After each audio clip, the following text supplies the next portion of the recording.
Bonjour, je vais parler du premier épisode de la toute nouvelle série de DC, Swamp Thing.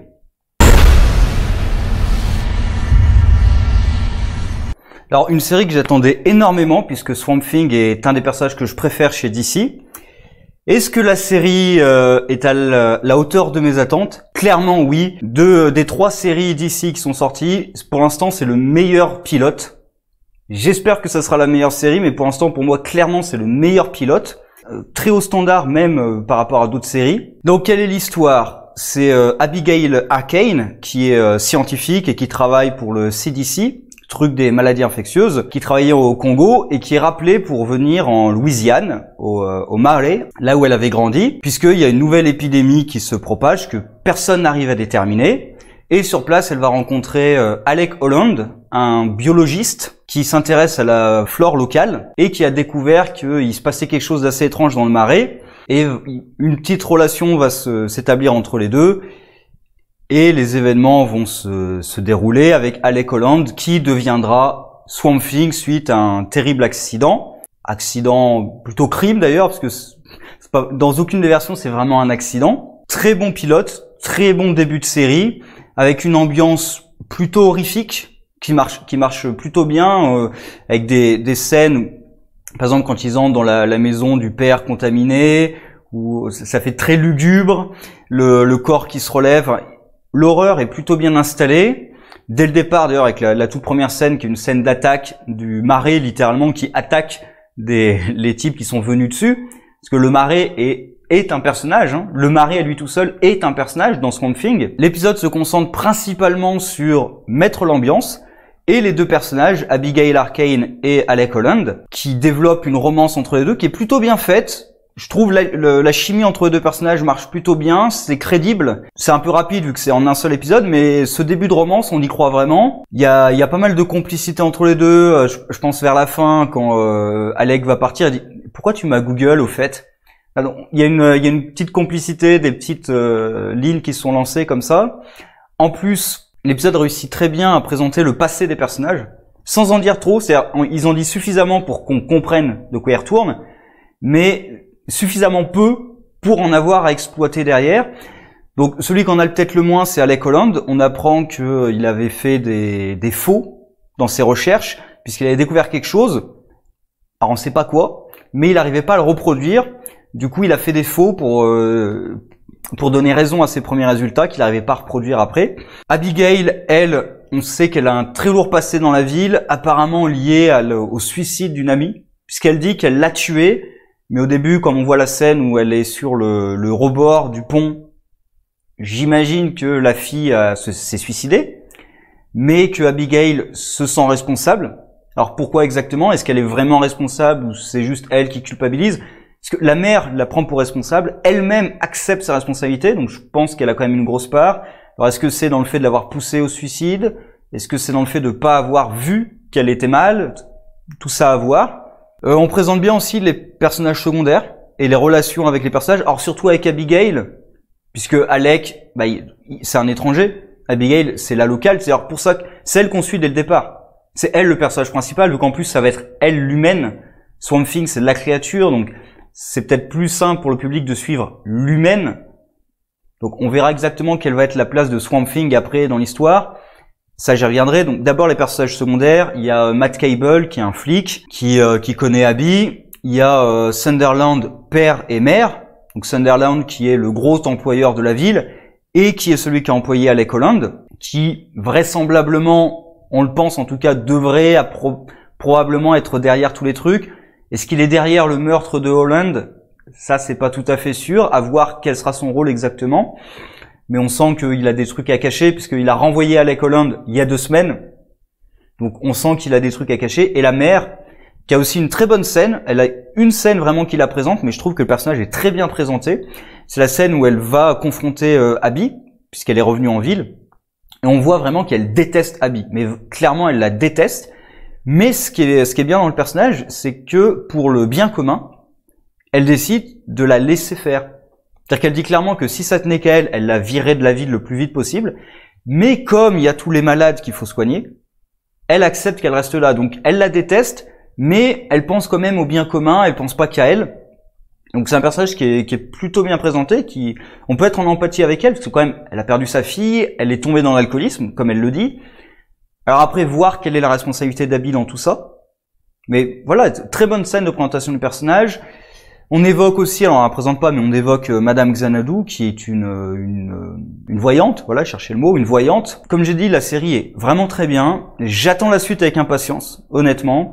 Ça se termine par Alec Holland qui devient Swamp Thing, avec une scène, je sais pas si ça a été voulu, je pense que oui, puisque l'image est rouge. Quand il est sous le marais en train d'être transformé par les plantes, l'image est rouge. Or, dans l'univers de Swamp Thing, il y a plusieurs forces de la nature. Il y a le green, qui est le vert, donc c'est les plantes, qui est lié à Swamp Thing. Et il y a le red, notamment, qui est le rouge, lié aux animaux.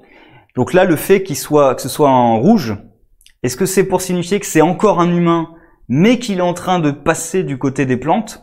Je sais pas si c'est ça ou si c'est moi qui lis un peu trop dedans, mais c'est l'impression que j'en ai eue, c'est le red qui va passer au green. Alors ça aussi, ça ouvre des questions, c'est comment est-ce que le green va être représenté? Est-ce que Swamp Thing va parler avec le green?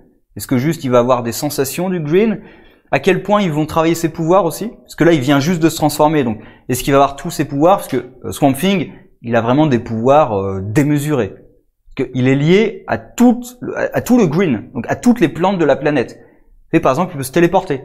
Il peut détruire son corps, vu que son corps c'est des plantes. Il peut détruire son corps et repousser à un autre endroit. Donc à voir jusqu'où ils vont aller, puisque là il vient de se transformer en Swamp Thing.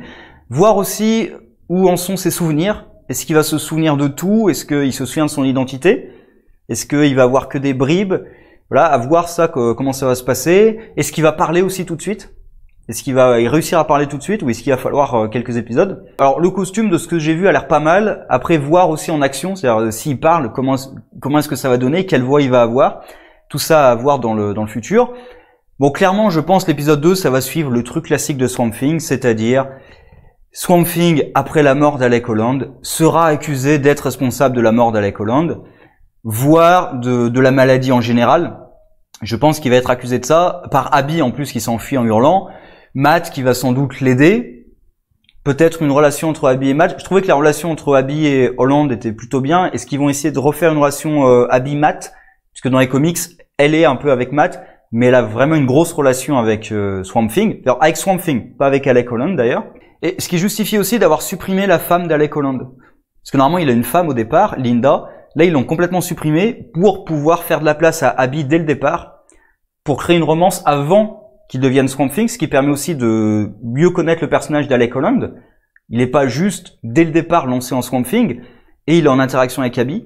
Et aussi, j'oubliais, il y a un tout petit passage, c'est minuscule, mais que toutes les séries et tous les films devraient utiliser. Quand Abigail s'apprête à révéler quelque chose de grave et d'important à Alec Holland, qu'il en est conscient, il y a une imprimante qui les dérange. Au lieu de suivre Abby qui dit non mais arrêtons, prenons un résultat, là il y a Holland qui intervient, non ça c'est pas important, termine ce que tu as à me dire, tu allais me dire quelque chose d'important.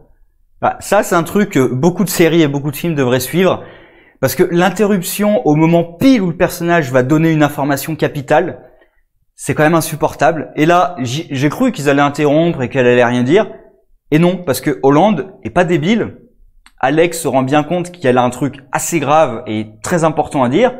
Donc non, l'imprimante c'est pas grave. D'abord donne-moi ton information.